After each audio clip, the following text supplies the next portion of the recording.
It was well past midnight, and I had no choice but to make my way home alone. The streetlights flickered ominously, casting eerie shadows that seemed to dance with malicious intent. Every step I took echoed through the empty street, amplifying the sense of isolation. As I walked, I couldn't help but feel like I was being watched. My heart pounded in my chest, and my breaths quickened with each passing second.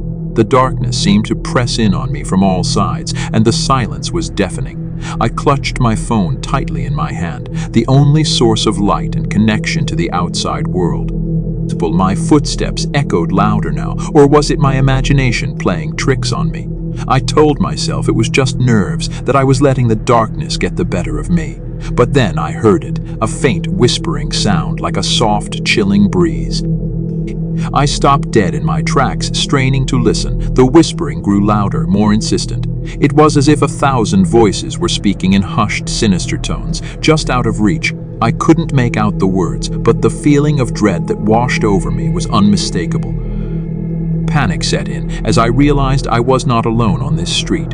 I turned around, shining my phone's feeble light into the darkness behind me.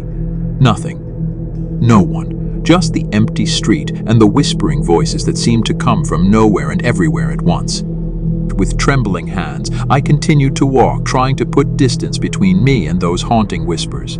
The farther I went, the more distorted the shadows became. It was as if the darkness itself was alive, shifting and morphing with malevolent intent. I quickened my pace, my footsteps now a frantic rhythm against the pavement. My breath came in ragged gasps and sweat clung to my skin, despite the chill in the air. I wanted to run, to escape this nightmare, but I knew that would only draw attention to me. As I turned a corner, I saw a figure in the distance, a silhouette bathed in the faint glow of a flickering streetlight. Relief washed over me as I realized it was another person, someone who could help me escape this eerie nightmare. I approached cautiously, my heart still racing. "Hey!" I called out, my voice quivering. "Can you help me? I don't know what's going on here." The figure turned slowly, and as the light revealed their face, my blood ran cold. It was a face I knew well, a face that should not have been here. It was my own face, twisted into a grotesque, malevolent grin. I stumbled back in horror, unable to tear my eyes away from the nightmarish reflection of myself. The whispering voices grew louder, their words now clear and chilling. "You should have stayed home," they hissed. "You should have never walked this street." I turned and fled, not daring to look back at the twisted version of myself.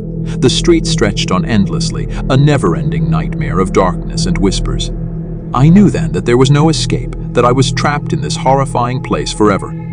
And as I ran, the whispers followed, growing louder and more malevolent with each step.